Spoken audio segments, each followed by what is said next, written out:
my dad was a stationary engineer over in Mingo Junction in a steel mill. And he had a whippet, and I don't imagine any of you ever heard of a whippet either. I have. Have you? I couldn't tell you what it is, but I've heard of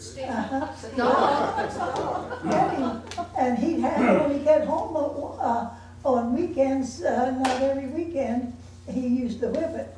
But anyway, he was out there, he'd have to drain it at night in the winter, and his neighbor said,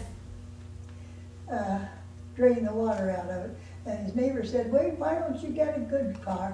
He said, it is a good car. It'll go 25 miles an hour if I want to go that fast.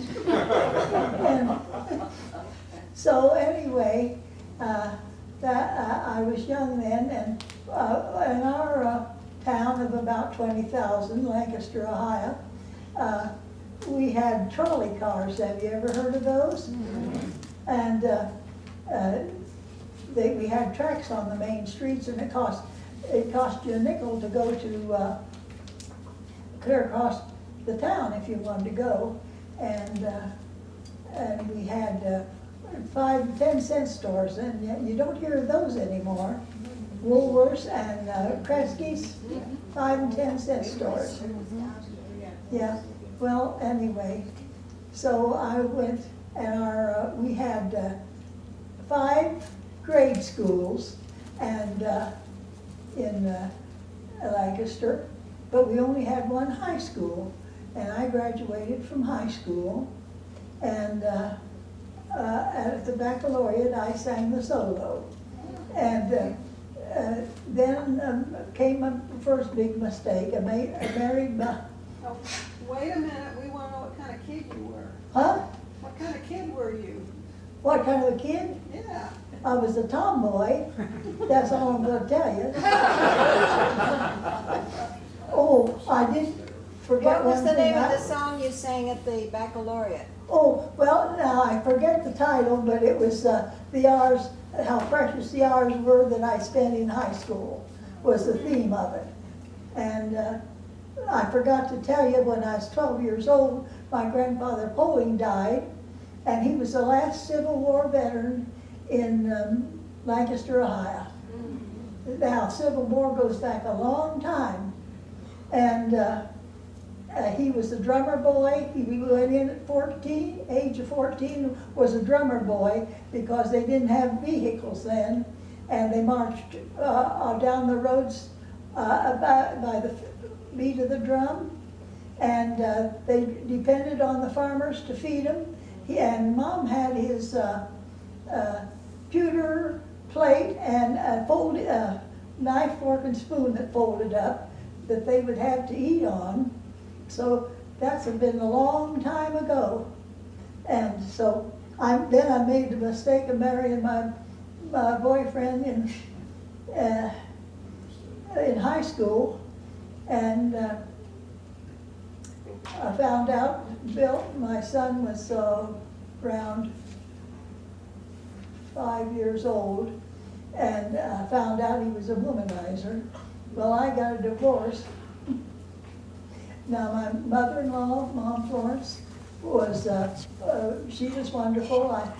We communicated by letter till she died. Now, then I didn't have any way of, I had no experience. I got the divorce, and in Columbus, Ohio, I got a job as a waitress in a restaurant, and finally met my second husband. He was a state liquor inspector, and we moved to his town in Manchester, Ohio, and that's where I raised my children. And he contracted rheumatic fever, and he was in the hospital for several weeks, and come out with it had affected his heart. I think it's a strep germ, and we didn't have the medications then, you know, they have now. And he was real sick, so I had to go to work. And we lived in Manchester, Ohio, right on the river, and down on the river on the other side in Kentucky was Maysville. You had to cross a bridge. And that was the medical center for a radius of many, many miles around. And so they were hiring 6, I love nursing, and, but I had no experience. And they were hiring 6 nurses' aides. And I got a job, but it didn't pay a whole lot. And my father-in-law gave me, because I had to make a living. And my husband had diabetes then, and so I had to make a living, and my father-in-law paid me $10 a week extra, which $10 then was a lot of money, and it helped me along the way. And I love nursing. Finally, Miss Yockey said, Virginia, we're going to put you on a night shift, and you're going to learn medicines. Now, these are things that you wouldn't be able to do today. And so I did that. And then Miss Bajowski died. She worked in the nursery, and they wanted me to go in the nursery. And I was the only one in there on my shift. And How old are you now? Huh? How old are you now? Well, about 30. About 30, I expect. I don't know. Anyway, I'm not gonna figure it out now, I don't have the Well, you time. might have to figure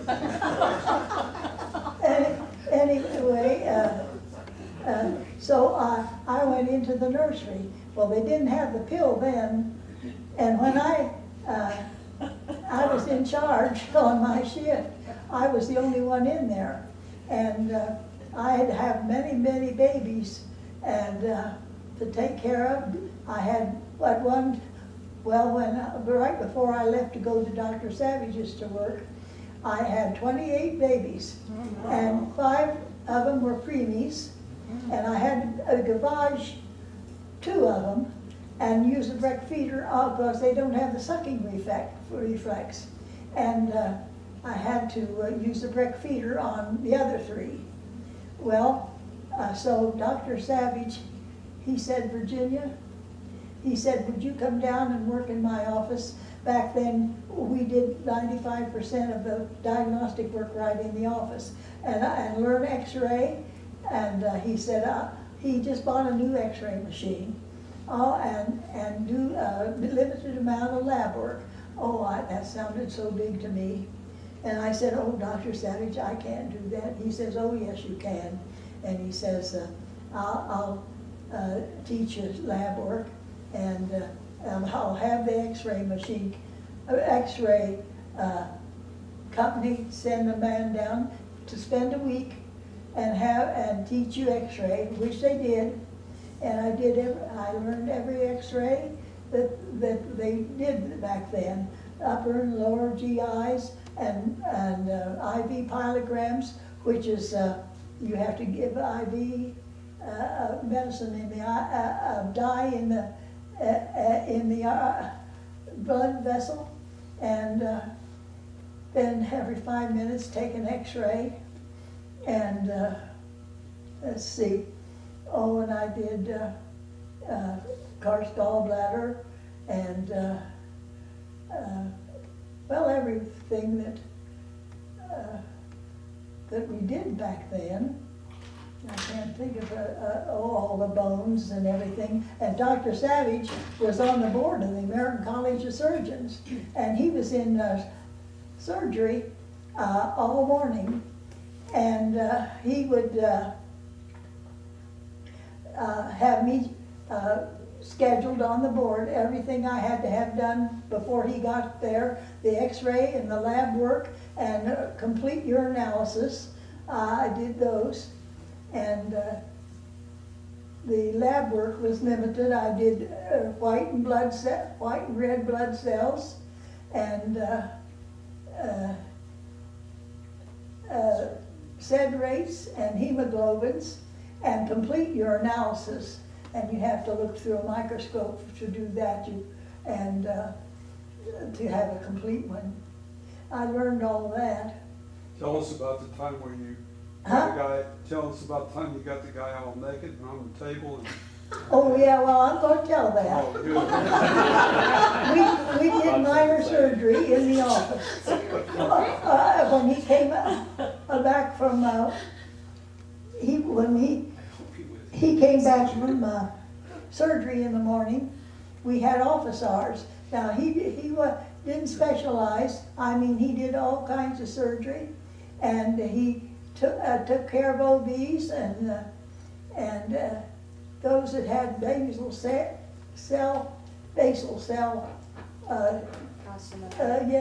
cancer of the skin. We took those off and sent the biopsy in. And I had a little autoclave, and I autoclaved all the packs, and everything was scheduled. Well, he called down from the hospital. He said, Virginia, autoclave a pack for male sterilization. Well, so I did, and I got it ready, and I thought he was going to come in. It wasn't scheduled. Well, male sterilization probably wouldn't be scheduled, you know. And I had the pack all ready, and here come Bill Betts, the leading businessman.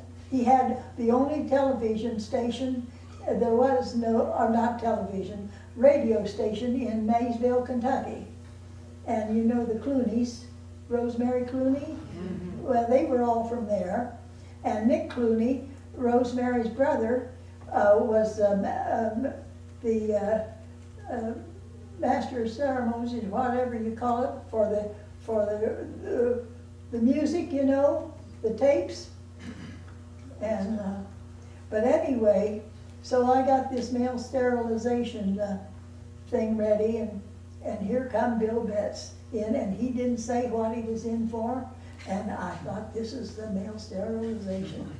So I took him back in. I said, Dr. Savage will be here pretty soon. Now you take all your clothes off and get up under the sheet. And so when Dr. Savage came in, he went right in there. Bill Betts was pretty well known and very popular in Maysville. And I heard him hee-hawing in there.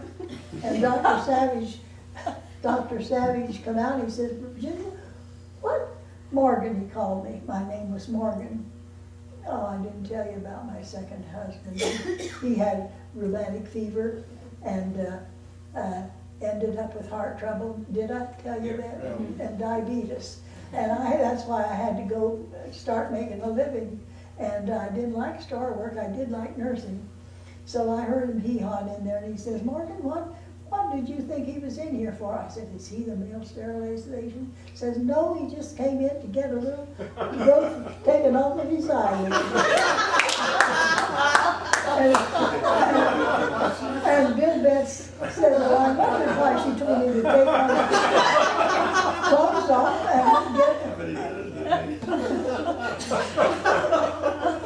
and so I learned a lot. How do you mean that you learned a lot? What?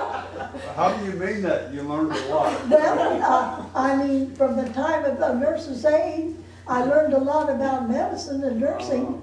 And I dispensed all the medicines. I ordered all the medicines.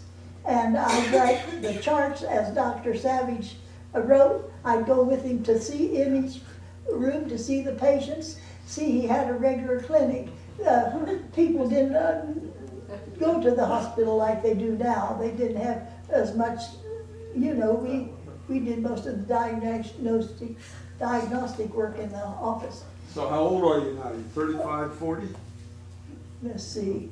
Now wait. Now you have to figure that just approximately will get it. Huh? Just approximately will get it.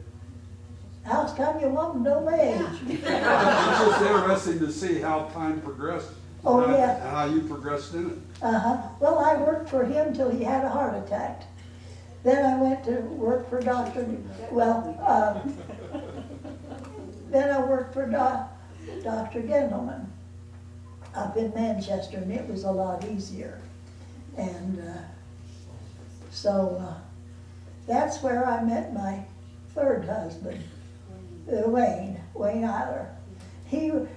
Dr. Gendelman was going up, he was Jewish, and he was a lovely man to work for, and he was going up for the Passover his family lived in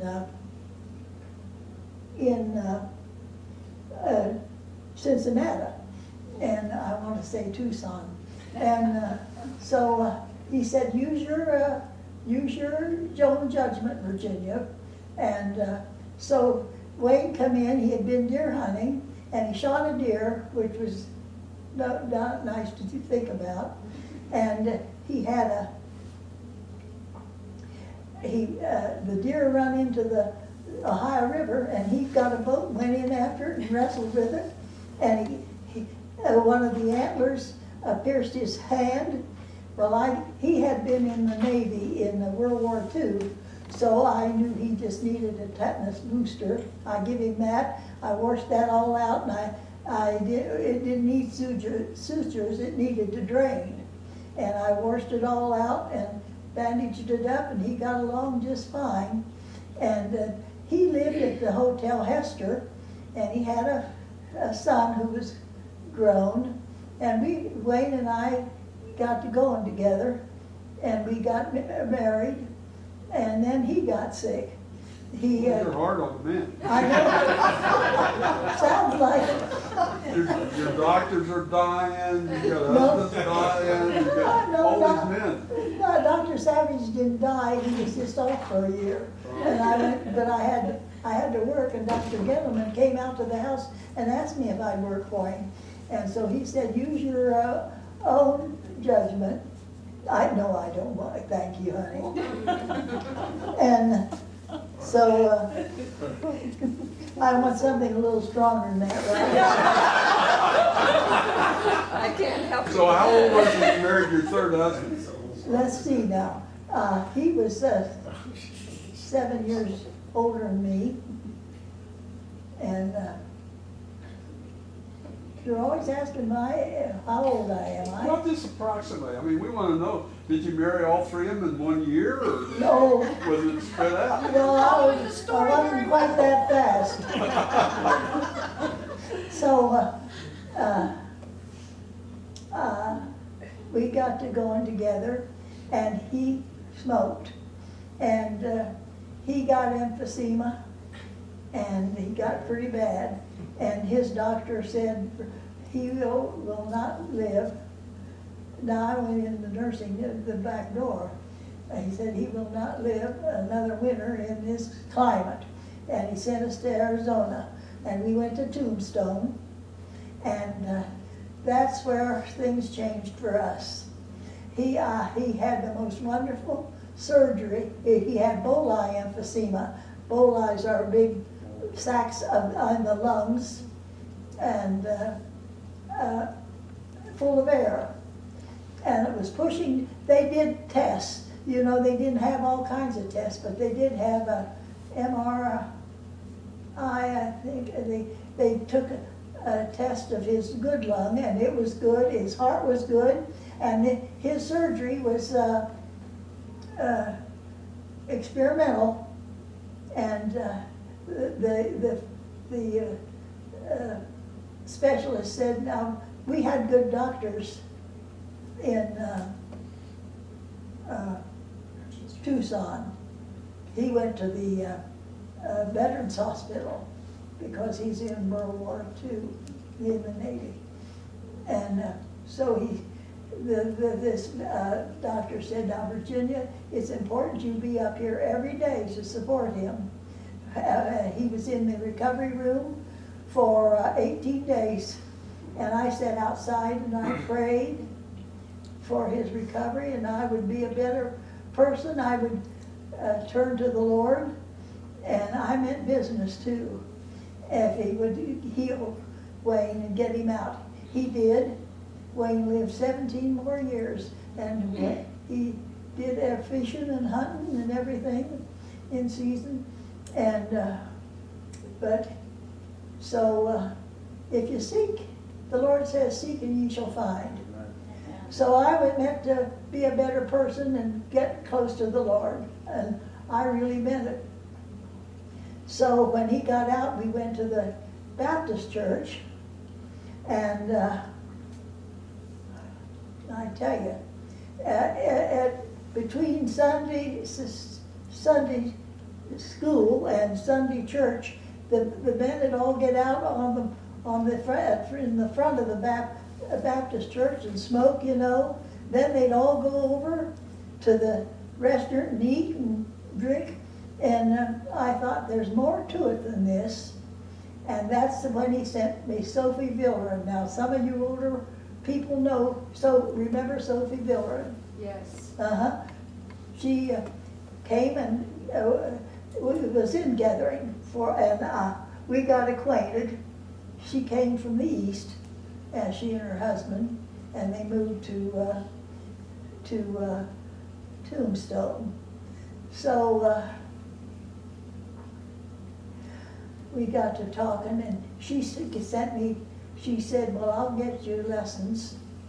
I knew the Baptist didn't have it, and I don't hope there's no Baptist here. But anyway,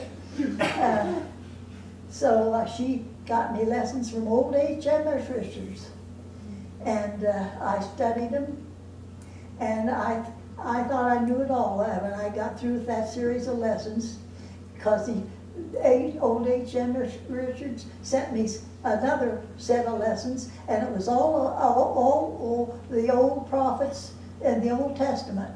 I thought, this sounds Jewish. I thought I knew everything, you know. And so I quit them. And back then things were more personal. And they sent me, they called me. And I said, I think you folks, I thought I was talking to Jews, I think you folks would know from the old prophets that Jesus was the Savior. And I started quoting Isaiah, thought I was so smart, you know. They said, bless your heart. We believe in Jesus too. So I took those lessons and I read through the Bible with H.M.S. Richards. He sent a book, 3 books. I brought them down here, I think, to the library, and read all through the Bible. And the day came when I wanted to be back. Oh, and Wayne was a Mason. And he said, now, before I ever was baptized, he said, now, not one penny of mine's going to go to that church. He said, they're as bad as the Catholics, always wanting the money. So I got me some jobs, and he didn't want me to work because there's so many things. He felt good now, and he wanted to go San Diego Zoo. We took my little grandson there, and to Grand Canyon. We took him there, my little grandson, and he didn't want me to work, and he was on a pension now, and Social Security, and a veteran's pension, and but he had a fit about my religion. And I'd go in the bathroom to take my bath. I'd take my lesson study, and I'd get a lesson study in there. What are you doing in there, Jenny? Taking so long.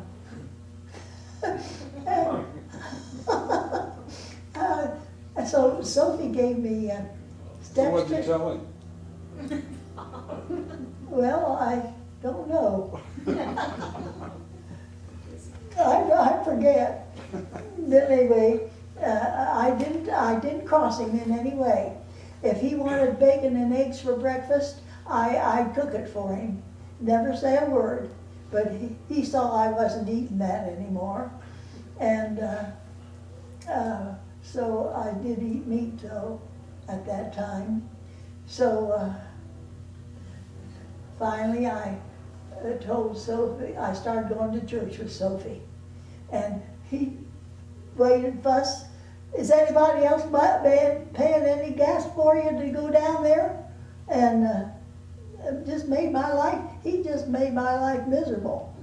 And so the day I was baptized, I didn't tell him I was going to be baptized. I got home, he was watching the ball game on television, and so I walked in the door and I said, well, I was baptized today. And he didn't look up. He just kept staring in that television, never said a word. And that's when Richard, his son, would come out every year for his vacation. And I was saying the blessing now every day for our meals, and he'd look out the window or whatever he wanted to do, you know.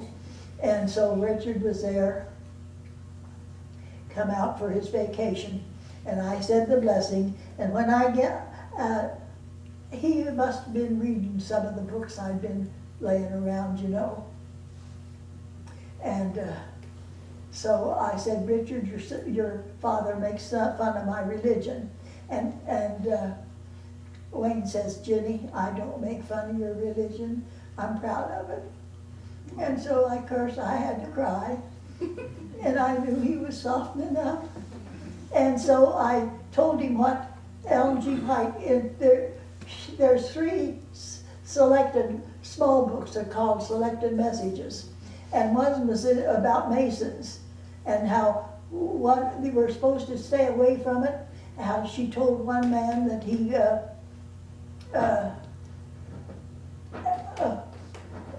she gave him the number, the secret number, so this man knew that she knew that it had been a message from the Lord.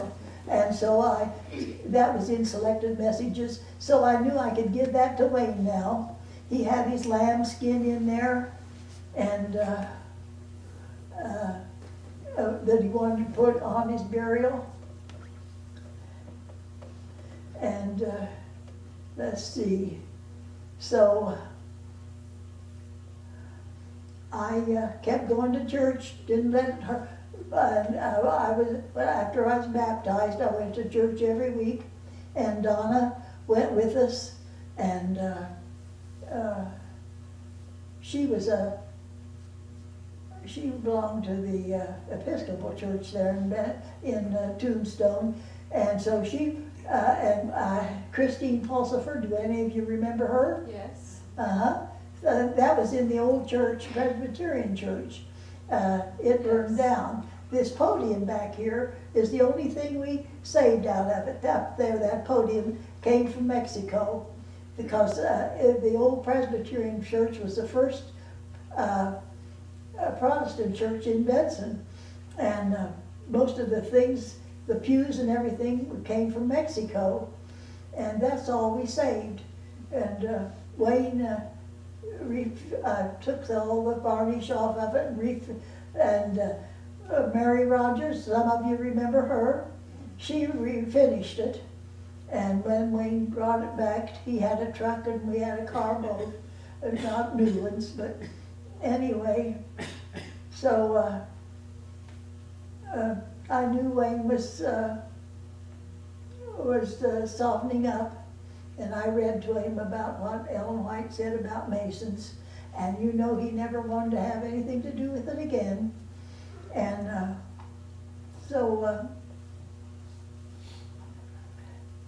then after after 17 years, he got sick, he died, and Wayne did. And but before he died, he came into the church too. Amen. Mm-hmm. Well, that's about it. I was in a hurry, I guess. So- Has it been an hour?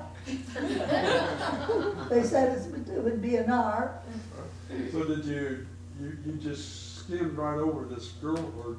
This girl, as a girl? Yeah, when he was a girl. Yeah, well, I told you about when I was 12 years old, about my grandfather, didn't I?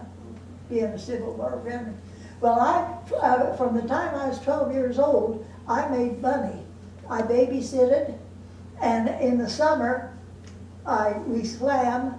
My sister and I went to the pool and swam in the afternoon, and we played tennis at night. And so Mr. Cox had a farm of acres of strawberries, and he'd pay pickers to come out. So we went out and picked strawberries right at the edge of town. and made money. And I bought my tennis racket, a new tennis racket and tennis shoes, and you can ask me any questions you want, and I'll be glad to answer you, Bob. How old was you when you got your first kiss? What'd you say? I said, how old were you when you got your first kiss? Well, That's probably in high high school, school. my high school, the man I married, And She so was very nice. She's a you, good girl. yeah, so you had 4 husbands. no, 3. No. Listen, Bob. Oh, I was only divorced from 1. 2 died. Yeah. I was pretty hard on them, like you say. And you have 2 sons. Huh? You have 2 sons. Yeah, Terry. Terry is Werner Morgan's son, the one that had rheumatoid, Right, rheumatic fever. right. rheumatic fever rather. And then Bill was from your first husband. Yes, Okay. and I had always had wonderful in-laws, and And then Richard was Wayne's son. yes. Okay. Were you yeah, baptized in Tombstone, or? I was baptized, yes, no, I was Baptized here. in Benson, not in this church. So this is your Across the original street. church? Huh? This is the first church you went to? No, I went to the old, the Adventists bought the old Presbyterian church, that's where the podium come from. Yeah, that was right here. Uh-huh. On this side. And, yes, Burned down. it burned. But And it didn't have a baptistry, so where were No. we baptized? we was baptized across the street. Across the street, didn't Uh-huh, we? in, what was that, a Baptist church? Baptisters across the street. A man from, a pastor from Tucson came down and baptized me. Mhm. Why did the Presbyterian church burn? Well, Arson. Arson. They burned it and they tried to burn the Catholic Church down. The Catholic Church and the Presbyterian Church were the only ones in Benson. And they tried to, but they put that fire out before it did as much damage as this. Ella, do you remember when the church burned? I wasn't here, I was up on the reservation at Oh. the time. You didn't go to the old church. Oh, yes, I thought you did. yes. It burned while I was gone up Oh, on the yeah, reservation. uh-huh. We had 2 fires. We had one fire that didn't cause too much damage, and there was a rash of fires in town, and evidently the same person had done it, and they came back and completed the job. Uh-huh. Yeah, and when we were looking through the ashes and seeing what we could save outside, a young man stopped and he said to me, "You may not understand this," he said, "but we feel as bad as you do about this." And I couldn't figure out who he was, and I didn't know for another 30 years that he was the original Presbyterian pastor's son. Well. So he had grown up in this church. Uh-huh. Well, you know. Well, really, the Comstock started up that old church. Their families, Mildred's sister and her family, Yeah? and Mildred and Clifton and their family. Bonards, Huh? Bonards, And the Bonards, Barbara Bonard's, see Mildred Comstock and Barbara Bonard's father were brother and sister. And their family, they're the ones that started up the old church. What role did Karen Bauman's parents play in the Benson Church? Were you here when they were here? Huh? Karen Bauman's parents, I think, Wagley's, Wagley's. yeah, Wagley's, Yes, yeah, he was a Paul pastor Wagley. here. Yes, he was pastor here. Paul and Hazel. Uh-huh. Yeah. Quite a while after you were baptized? Or? Yeah, Yes. yes. Mhm. And wasn't he? But I had a lot of growing to do too after I was baptized. Don't we all? But I smoked a little, but not much. But I knew I had to quit before I wouldn't be baptized till I had quit. And so that's the story of my life. So what did Doris think of you becoming an Adventist? Well, what? What did Doris think of you becoming an Adventist? She was tickled, you know, she became one. Oh, okay. Yes, in fact, she used to play the piano in the Adventist church there in Benson. And I think, Here? huh? Here? No, Doris? in Manchester. Manchester, Ohio. Okay. I don't mean Tombstone. In Manchester, Ohio, she played the organ, and a lot of her money went into building that church. It was the only one in Adams County. So, did you have a role in her becoming an Adventist? Huh? Did you have a role in her becoming an Adventist? Oh, no, she had a role in me becoming Oh, one. okay. Or no, I became an Adventist out here, but when I'd go back there to visit, she'd take me to church and come and pick me up and, yes. And it's a growing sanctification. And I'm so, I sat out and prayed to the Lord if he would save Wayne, that I'd be a better person and do his will. What do you think is the greatest thing that's happened since the church has come to Benson? Since the church what? Since the church is, came apart at Benson? From the time there was a church, because I understand you moved the other old church in, right? They moved it from someplace else, I don't know where. What? The first church, the one you're calling Presbyterian. It was right here, it's the one that burned Oh, down. it was here. Yeah, it was right here. Right here on this On this land. lot. I On thought this- Clifton said he moved it here. No, No, they. They bought that church. Most of the furniture and everything, well, it all came from Mexico. I don't know whether the church was built by Mexicans or not. It had stained glass windows and, So what do you think is the greatest thing that happened since the church has been here in Benson? this church, Yeah. Has there been anything, that's outstanding? yes, me singing.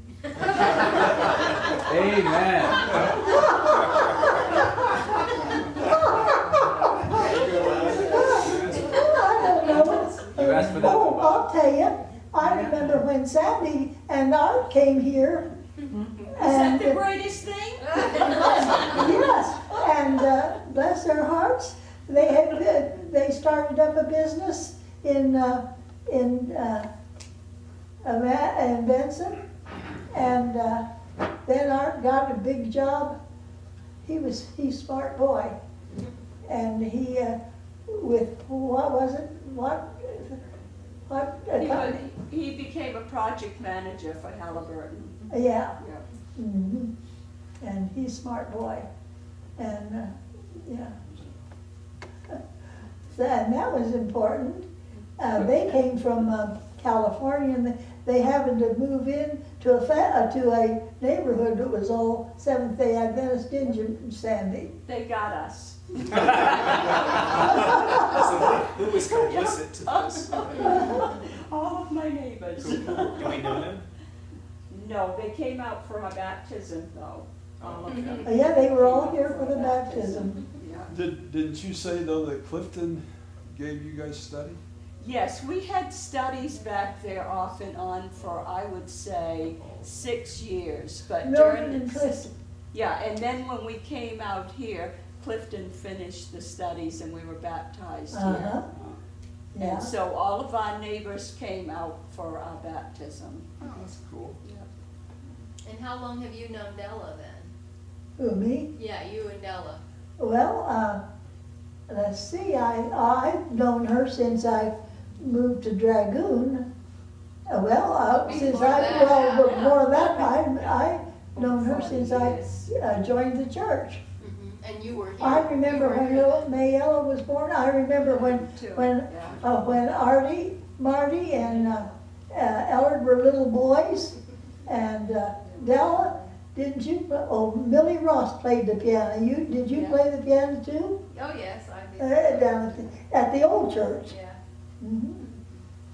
And, So how long have you gone to this church? well, I was baptized in 72. 72, 80. Uh-huh. But I was going a while before that. I had to quit smoking before I, 40 years. oh, yes. Mhm. And I've grown. And we do that, you know. When after we're baptized, we have a lot of growing to do. And I did that. But I meant business. I wanted to know the truth. And, So you don't regret it? no, never, never. No. Best thing that ever happened to me. Well, when we first came, you were still driving? Yeah. Oh, yes, I had a little Beretta. First, before that, I had a Cadillac. We had a Cadillac, a 59 Cadillac. It was the last a Cadillac that was completely handmade. I mean, it didn't come off of the line. And then they put it on the line and whatever that is, I don't know. Anyway, it was kind of a relic. Probably worth When something. did your eyes start going bad? Well, I guess I was around,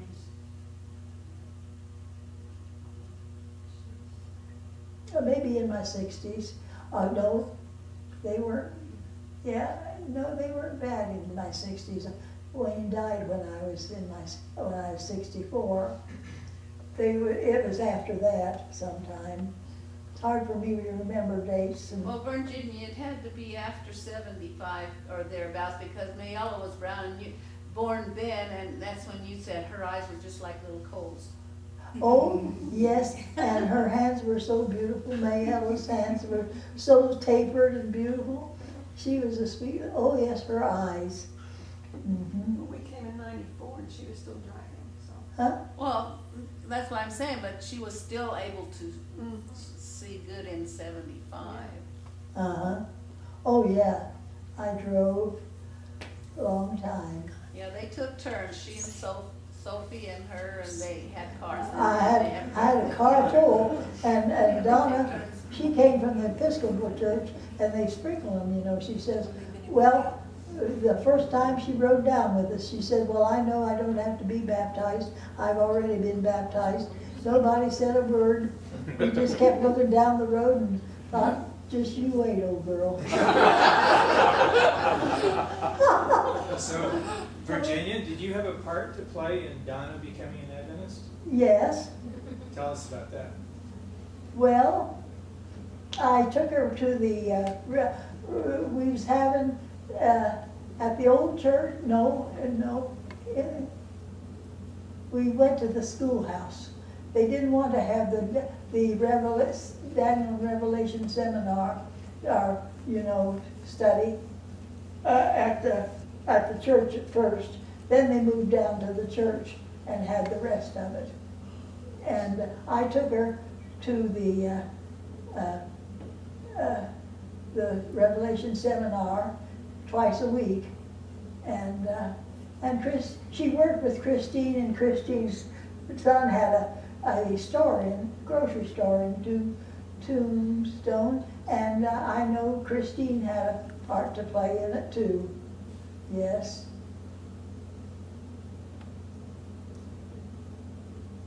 But I brought her down to the seminar, and yes, I had a little part to play in that. So were you the one to break the news to her that being sprinkled wasn't good enough? No, I let her find that out. I was the one that told her. None of us said anything to her. We thought, you just wait. She found out.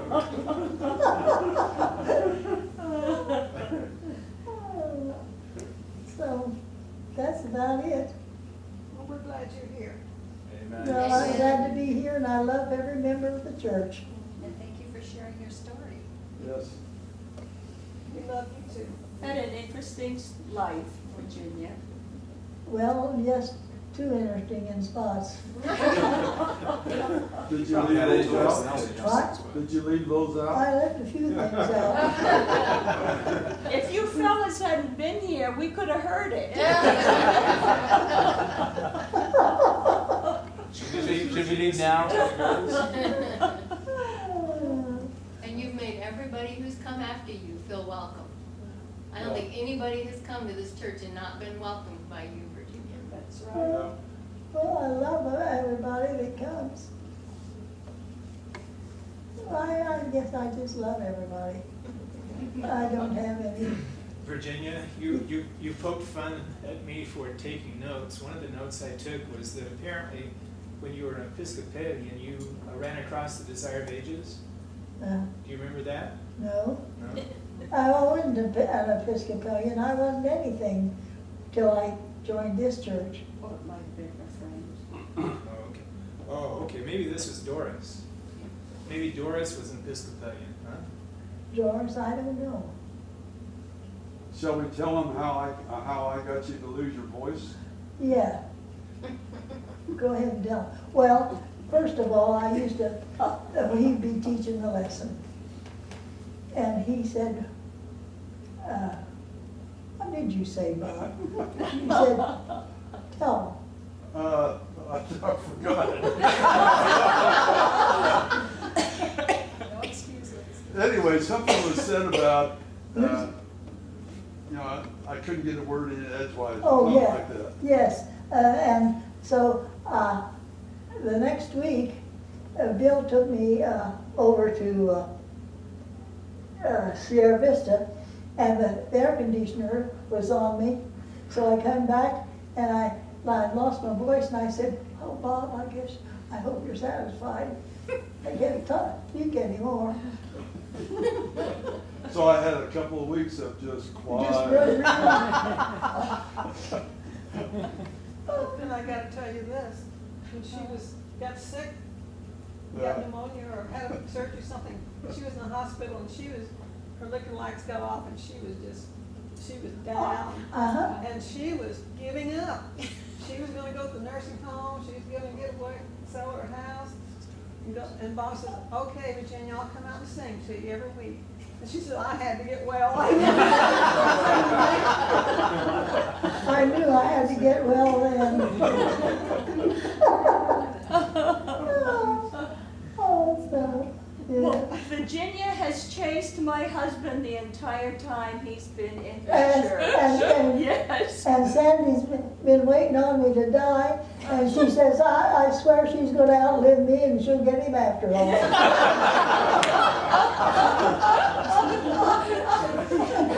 She told him when he came a couple of years ago, she says, "You know what? My sight is gone, but I still go by smell and touch." And she patted him on the